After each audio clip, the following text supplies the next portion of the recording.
Hi everybody, it's Michael. Something a little bit different from Scottish History Out of Order this month.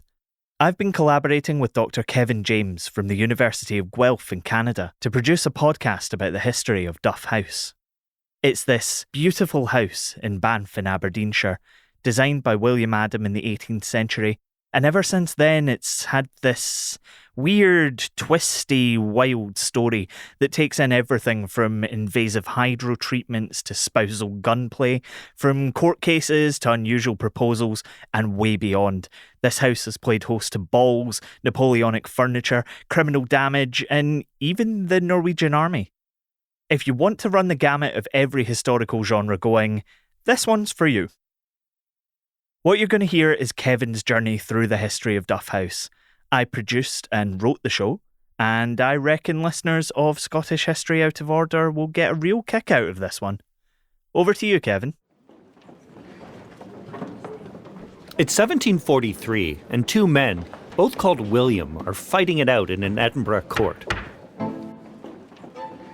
One, William Duff, exerts incredible political influence and has money to burn. The other, William Adam, is one of the early doyens of the Scottish Enlightenment. He's an architect of great renown, and he's also an entrepreneur, running his own quarries and stonemasonry business out of Queensferry, near Edinburgh. And he's seriously out of pocket. You see, Adam has designed a beautiful country pile for Duff, the former MP for Banffshire. And in order to ensure that he's getting the best stone and the best masons, Adam has selflessly offered the services of his own side hustles, the stone from his very own quarry and his very own stonemasons. Mr. Duff wanted this house built yesterday. He was being bombasted by his friends. Show off your wealth. Show it. Let the people see what you've got. He had a lot of money. A very, very rich family indeed. That's the voice of John Mayer, the facilities and monument manager at Duff House. He's actually lived on the property for 30 years and has an encyclopedic knowledge of the house's history. They didn't have a contract. The house started to get built, but there was a little bit of a wrangle before then because Duff had bought forests.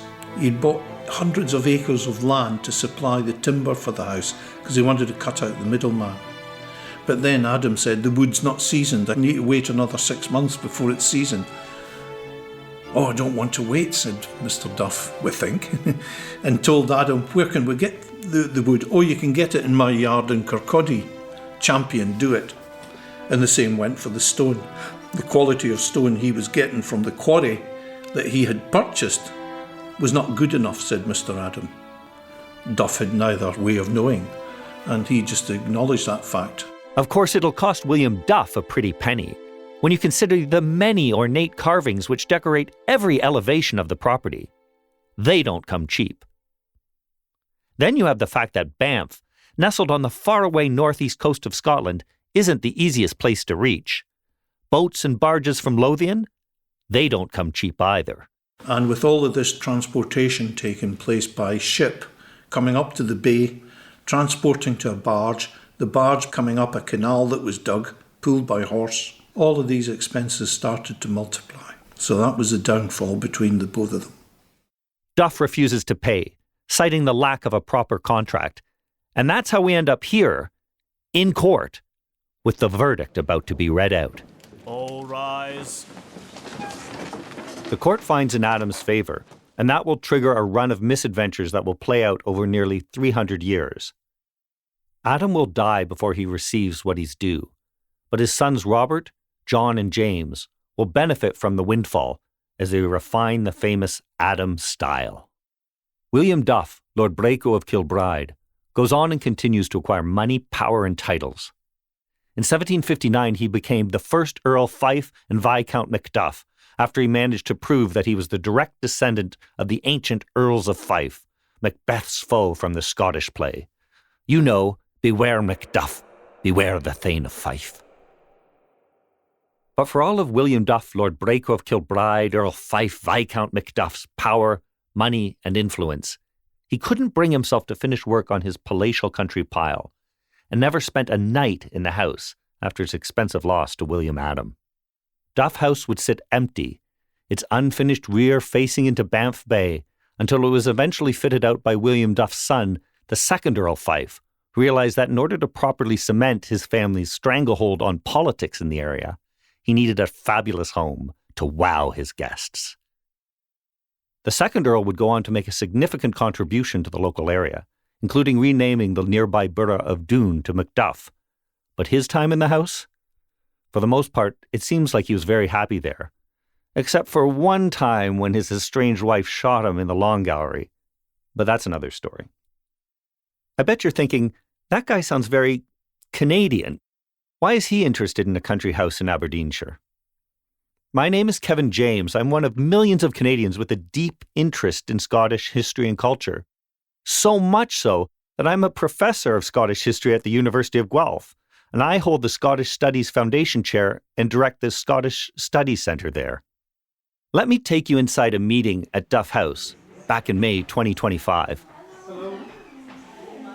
I've got some discussion points I want to talk about around the stories we tell about our site and the stories other people tell at their sites and what we could learn from them. Really good. That's Graham, Historic Environment Scotland's district visitor and community manager for the Grampian area. He's invited people from all across the Scottish heritage sector to discuss the future of a stately home, which has often been described as a white elephant. So my name's Kevin. So I work for a university called the University of Guelph. That's how it's pronounced. No one in Canada knows how to pronounce it, so we were just saying, don't worry. And that's me. I've been asked to delve into the archives and find out more about the varied 20th century uses of Duff House. And I'm about to present my findings to the meeting. That's my initial interest is as a historian of hotels. And I was interested in country house hotels after I finished a large project. I'd always intended to make a podcast about this place. But as I walked the corridors and met the people who look after it, I began to realize it gets under your skin. I'm going to go beyond the bricks and mortar, taking you back in time to tell the story of one of Scotland's quirkiest stately homes. Welcome to the many lives of Duff House.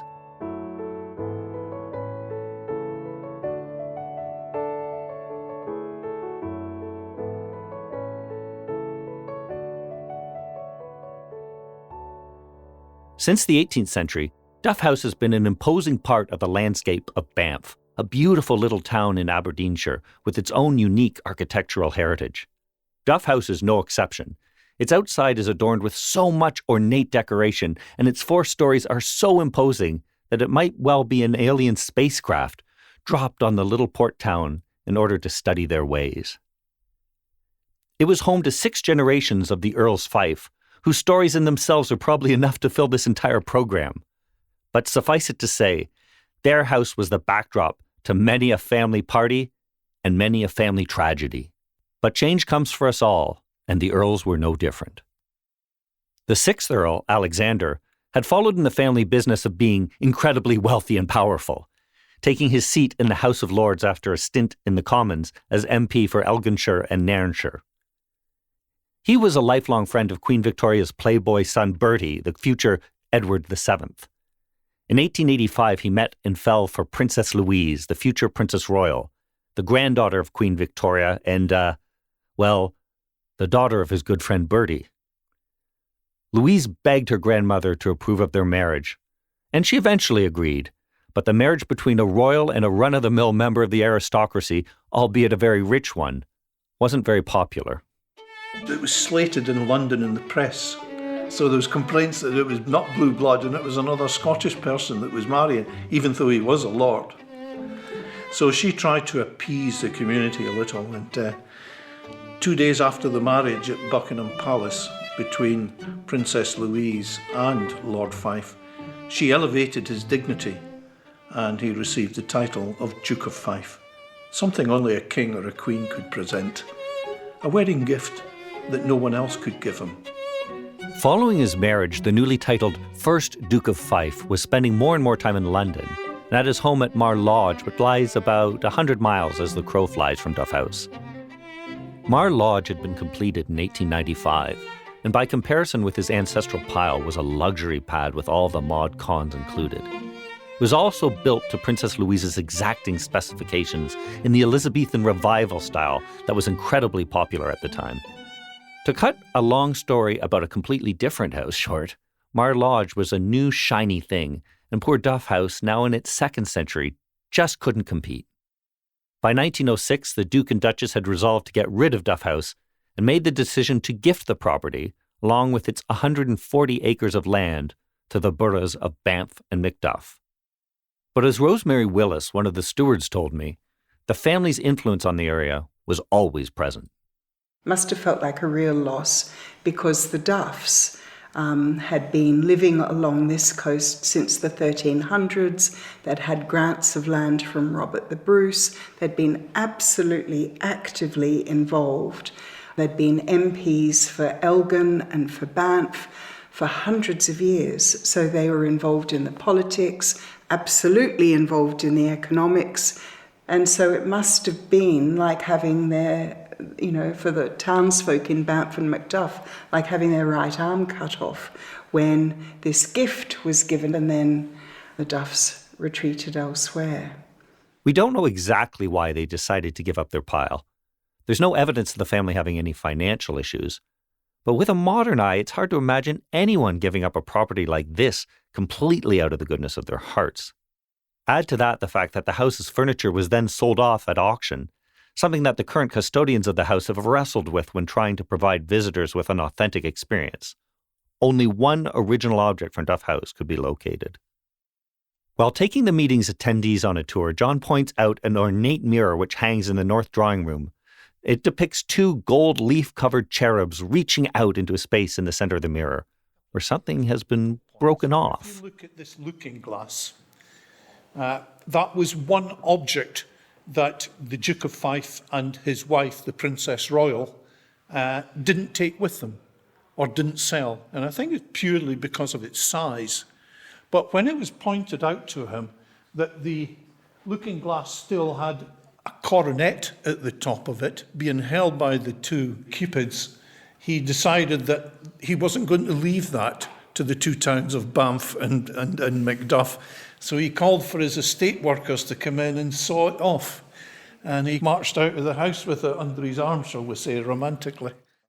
Following the furniture sale in 1907, the suggestions that the house might be left to rack and ruin began almost immediately.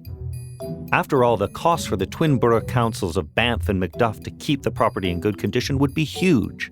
The Duke's factor even sent a letter in 1907 claiming that the Duke would be willing to rescind his gift and retain ownership of the property. He probably meant this more in rebuke of his gift not being well received, but the tone does smack of a "it's my ball, and I only said you could play with it." You're going to hear the term white elephant a lot in the next little while, and on an instinctive level, most people know what it means. But the story itself is quite interesting. In ancient Thailand, the white elephant was seen as sacred and was a sign that the monarch was just and powerful. The presence of white elephants meant that the kingdom was both prosperous and peaceful, and anyone else who owned one was seen as an opulent member of the aristocracy with plenty of cash to lavish around. But the truth was that sacred white elephants were, generally speaking, quite useless.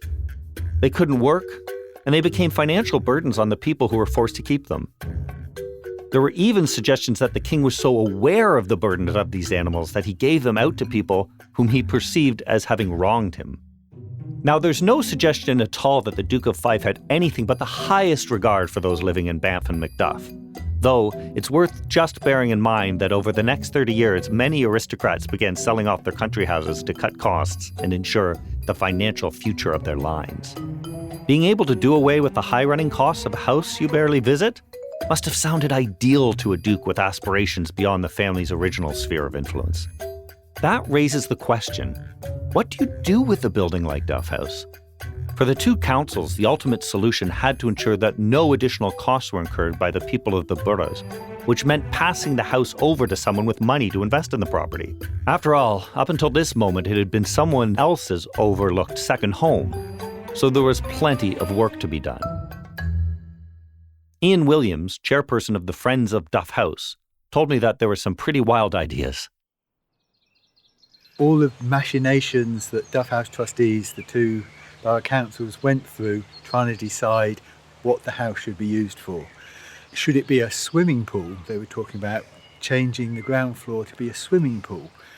The idea of using the house as swimming baths dried up quickly, although maybe the addition of a brightly coloured flume might have saved the house from decades of uncertainty.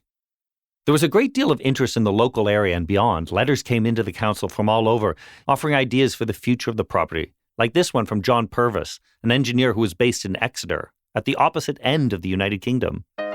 As a Scotsman and one who knows Duff House well, I have been much interested in reading the various accounts of the munificent gift that the Duke of Fife has made to the two sister towns of Banff and Macduff. I have not heard if anything definite has been determined on and as to what is to be made of the house and grounds, and in the absence of any information on this head, I would like to throw out a suggestion that in the interests of both towns and in order to still further popularise an already charming country resort, you might consider converting Duff House into one of these palatial hotels that have done so much to make the place near them. Eventually, the council decided that the likes of Purvis had a point and pursued two paths towards tourism. The first was a hydropathic establishment where the burgeoning middle class would book, at great expense to themselves, to be subjected to a strict regimen of water-based treatments that, to my modern mind, don't sound even slightly relaxing. Now, the second plan was much simpler. You see, Duff House sits nestled in acres of beautiful green space with ample opportunities for hunting, shooting, and fishing.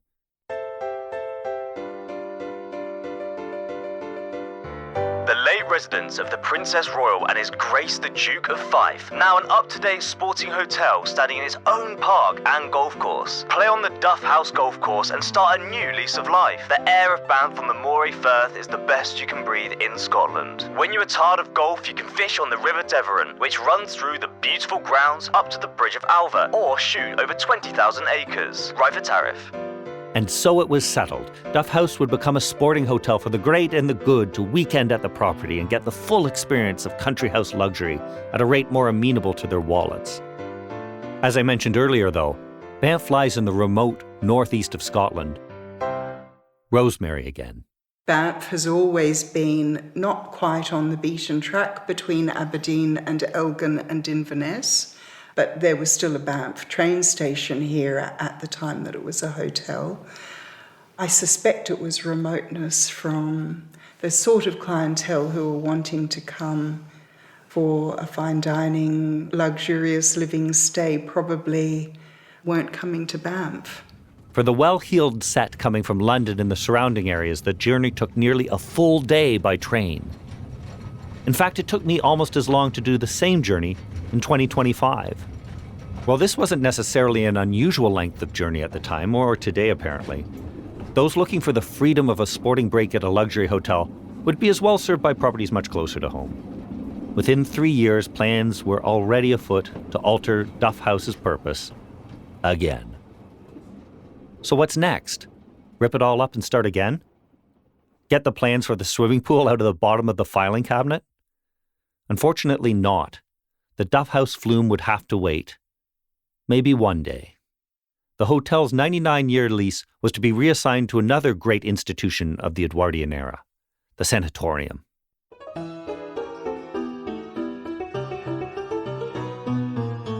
Complaints suitable for treatment at Duff House. Sufferers from the following complaints are suitable for admission. Diseases and derangements of the stomach and intestines, including dyspepsia, ulceration, colitis, habitual constipation, glycosuria, diabetes, gout, obesity, anemia, Graves' disease, cases of the heart or arterial disease, including high tension, which require dietetic treatment with aerated baths and regular exercise, cases of emaciation of obscure origin or of subnutrition after operations, severe illness, overwork, or other strain, patients in whom a course of dietetic treatment, chemical analysis, X-ray examinations, or other detailed observation is required in order to establish diagnosis. Patients suffering from the following complaints are not admitted: infectious diseases, including active pulmonary tuberculosis, hypochondriasis, severe neurosis, or mental affections.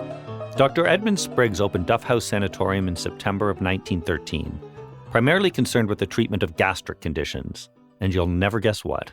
It was very successful, and Dr. Spriggs was later knighted. Surprise! The Duff House Sanatorium was immensely popular and made a lot of money. People would travel from all over the country to be treated by the eminent Dr. Spriggs and enjoy the beautiful surroundings of Banffshire. The problem was solved. Duff House was saved. Even through the years of the First World War, the sanatorium turned a profit for a full decade after opening. It welcomed 60% of its clientele from England, proving that in the right circumstances, people were willing to travel to remotest Aberdeenshire. But he had outgrown his popularity here. There was not enough accommodation for him to get in his patients, and patients meant money. uh-oh. Faced with the reality of having too many patients to satisfy demand, the company that ran it offered to purchase the property outright in 1921 to allow it to expand. From there, things started to go south, and I mean literally. The purchase was unanimously rebuffed by the twin councils of Banff and Macduff. After all, the Duke had left his big white elephant to them, not to Dr. Spriggs and his infirmary for irritable bowels. Faced with the rebuke of their landlords, the Duff House Sanatorium did what any business in that situation would do. They looked for new premises. In 1923, Duff House Sanatorium closed their doors at the real Duff House in Banff and reopened their doors at the fake Duff House in Denbigh, North Wales. They had taken their business south, closer to their English core market, moved into Ruthin Castle, and continued to go from strength to strength, continuing the scientific investigation and treatment of illness, and for the maintenance of health in those with no disease. apparently treating the likes of Sir Laurence Olivier and Omar Sharif right up until 1962, when Ruthin Castle was bought and turned into, of all things, a luxury hotel. You can still stay there today. Back at Duff House Actual, the luxury hotel idea had crept its way back onto the planning table of the two councils. Presumably the plans for the big flume had been thrown out completely by this point. With nobody forthcoming to take on the house, the sanatorium continued to pay the lease despite having opened their other premises in Wales. So desperate were they not to be in Banff that they were willing to pay double rent. At great expense, the renovations for the sanatorium were removed and it was refitted once again to become a slightly less luxurious country house hotel. The former residence of the late Duke of Fife and Princess Royal will be opened as a hotel on 6th of April 1925. Stands in own grounds, electric light, hoist, hot and cold water in every bedroom. Furnished by Waring and Gillow. Golf, tennis, fishing, shooting, garage. Applications for rooms may, meantime, be made to the Secretary, S. Easton Simmers, CA, 156 St Vincent Street, Glasgow. It's safe to say, though, that the new hotel wasn't quite as grand as its guests might have been expecting, and it didn't last long. They would have felt like they were stepping into a really grand, wonderful getaway, and then they might have found it a little bit peeling and cracked at the edges, and that would have added to its charm. What would have been really enticing would have been enjoying staying in the house, being looked after, and then going for walks through Rackwood, going and possibly stumbling upon a mausoleum and the intrigue of that, and just explore, as we enjoy doing in this part of Scotland even now. After the hotel closed, the house sat empty, living a new life in an unprofitable hinterland between upkeep and abandonment. Meanwhile, the nearby golf course, whose land had also been handed over by the Duke of Fife, was thriving, offering special rates to residents of the boroughs. In fact, throughout all of the attempts to inject life into the building, the grounds had been well used by the local community. The same's true today. When we visited, there were people out jogging, dog walkers throwing sticks on the immaculate lawn, kids squealing with joy in the nearby play park, and through a thick row of trees separated from the rear of the house by mere feet, there were people playing golf. That's where we caught up with Ian Williams, chair of the Friends of Duff House.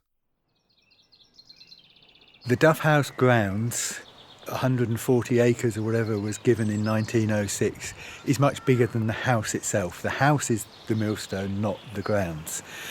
The grounds are used now by tens of thousands of people a year. Amid this idyllic setting, it's quite hard to imagine the next life of Duff House.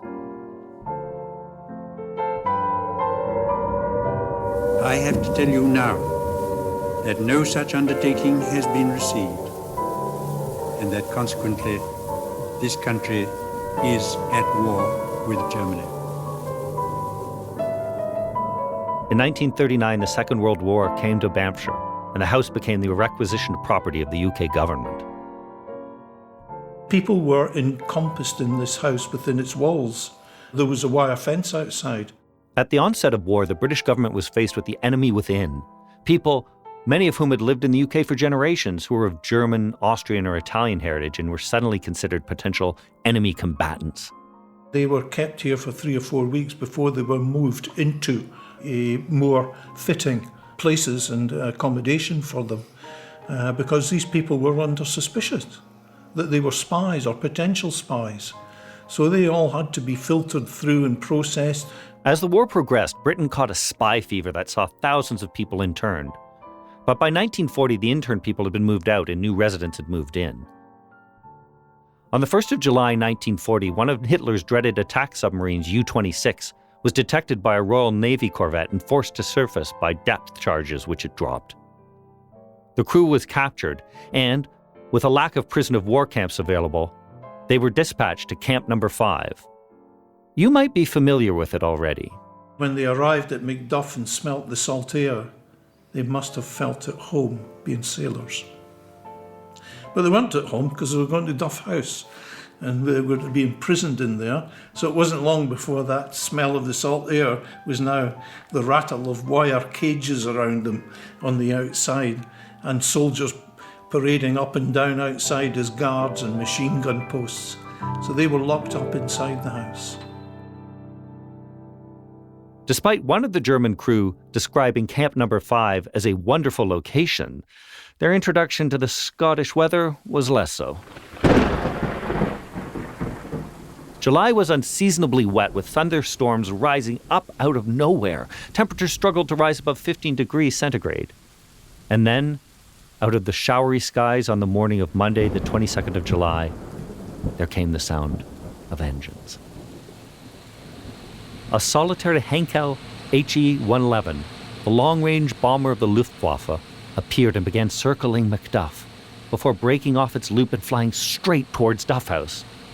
From the perspective of the pilot and the bombardier, the site would have looked important, nestled in the trees, surrounded by Nissen huts with a high barbed wire fence. It was 9 a.m. Many of the prisoners were exercising in the yard, making the most of a little burst of sunshine. The bomb bay doors on the Henkel opened, and it dropped 4 bombs, sending the Kriegsmarine crew and the guards scattering for their lives. One bomb struck the east wing, a later addition from the 19th century which had expanded the house's capacity for kitchens and servants. 6 of the prisoners were killed, along with 2 guards, in what was the only German-on-German friendly fire incident on UK soil in World War II. The prisoners were then moved, as was the government's wont at the time, to Canada, and the house began another lease on life as it was taken over by various regiments of the Allied armies, including Norwegians and Poles. In fact, you can still see their legacy on the walls of the house today.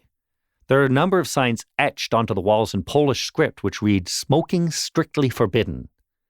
In the long gallery, where legend suggests that the second Earl Fife was once shot by his wife, there's a stunning painted Norwegian flag, testament to the Norwegian regiments who briefly called the house home. But, as Ian Williams tells me, there's another mysterious piece of wall art which tells us much more of the Second World War history of the house. If the Germans were going to invade, this was the most likely place they would come, be it from Norway or indeed from the continent. So that there were soldiers stationed here, headquartered here at Duff House and the Nissen huts that were out there. One of the things we found in Duff House is a map on the wall of an exercise, presumably an exercise, of where the Germans were going to invade, what brigades they might come with, what British and Allied forces there would be to repel them.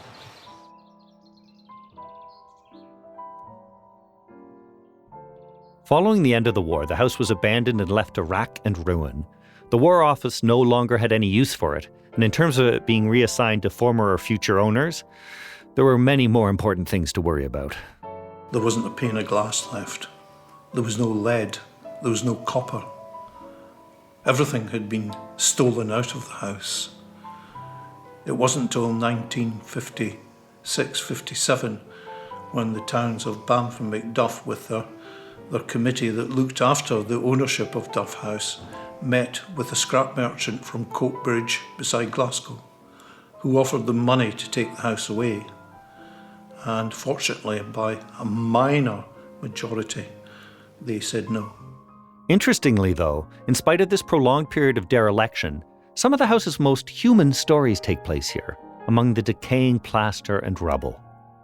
Duff House guide Rosemary met people who had an unusual connection. I met a couple who were sitting out in the playground on the outskirts here, and they were there for their 60th, not their 60th wedding, their 60th engagement anniversary. And the man proposed to the woman in the derelict Duff House, and there had been a janitor and he let them in, and then they roved all over the place enjoying the sort of decrepit ambience. And after that, the man then proposed to his wife. And then they were back 60 years later to remember that this was the place in which he proposed to her. And they said it was that the decrepitness was actually delightful for them in their early 20s. I don't know why. And I've met other folk who have said similar things. What they did say was that at the point when he proposed to her, there was still barbed wire up absolutely everywhere. And so there must have been a feeling like it had been a former prisoner of war camp at that stage. Duff House was saved from eventual demolition, and the long period of repair and restoration meant that, while the house was directionless for many years, it was moving back in the right direction. In the intervening years, many ideas were floated for the future of Duff House, ranging from an aristocratic residence, again, to a luxury hotel, again, to an overseas club, again basically an exclusive hotel, to private flats, to an archive. In 1988, the site was taken over by the organisation which now goes by Historic Environment Scotland, which convened a public meeting to find out what the future of the site should be. By 1992, with most of the renovations of the 20th century now completely reversed, the house was turned into the country house gallery that we have today. Graham, the district visitor and community manager, explained to me how the partnership works. We have a tripartite agreement between Aberdeenshire Council, the National Galleries of Scotland and Historic Environment of Scotland, in which the Aberdeenshire Council support us both financially and in terms of input, help, steerage, advice, resources.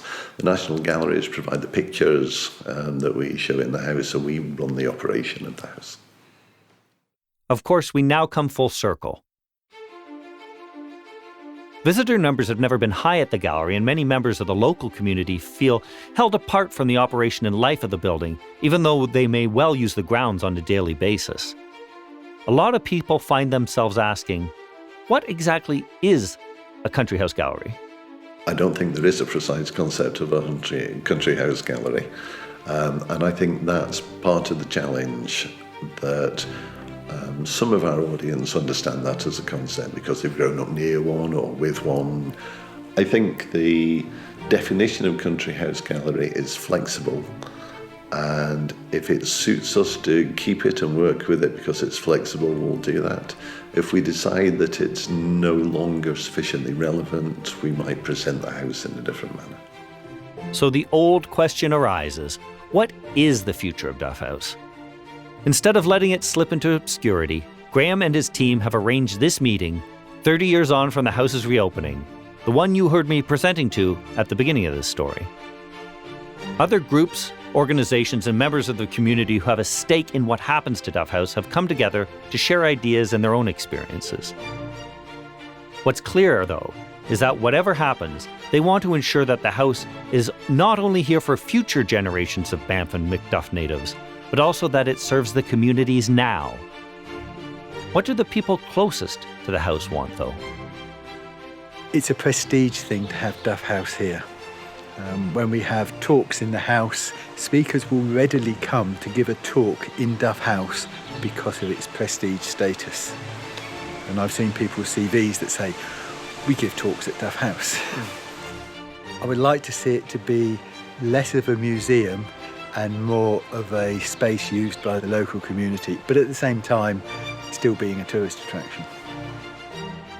I've always wanted to be able to put on some kind of augmented reality glasses and to be able to walk around and see it when it was a hotel and see it when they were doing the water treatments and see it when it was a prisoner of war camp and see it when the Duke of Fife was cutting out the crown out of the mirror and leaving the poor cherubs with stumps, and to be able to dial a channel on my augmented reality glasses and just see it in every era.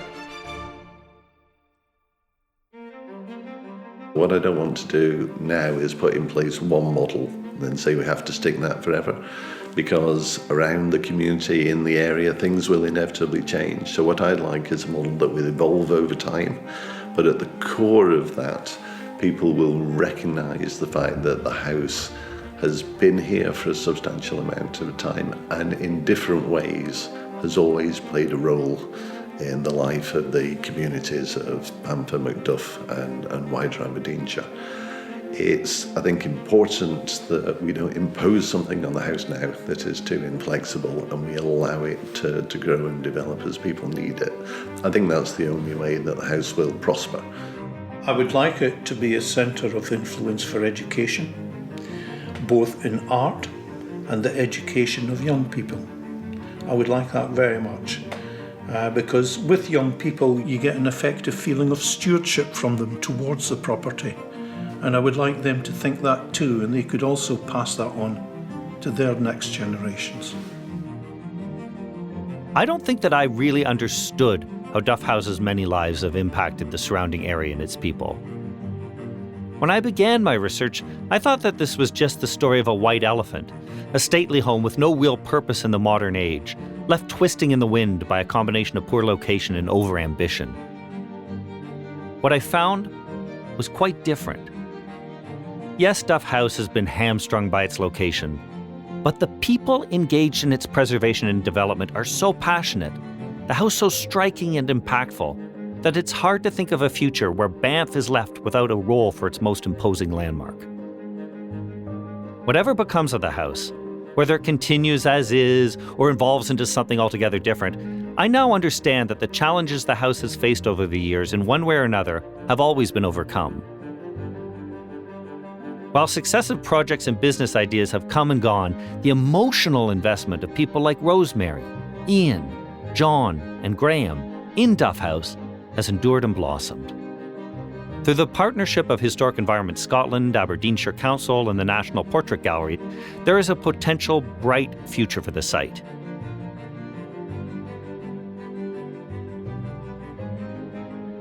You've been listening to The Many Lives of Duff House. It was presented by me, Kevin James. It was written by myself and Michael Wilson Park. It was produced by Michael Wilson Park with engineering and mastering by Brian McAlpine for The Big Light.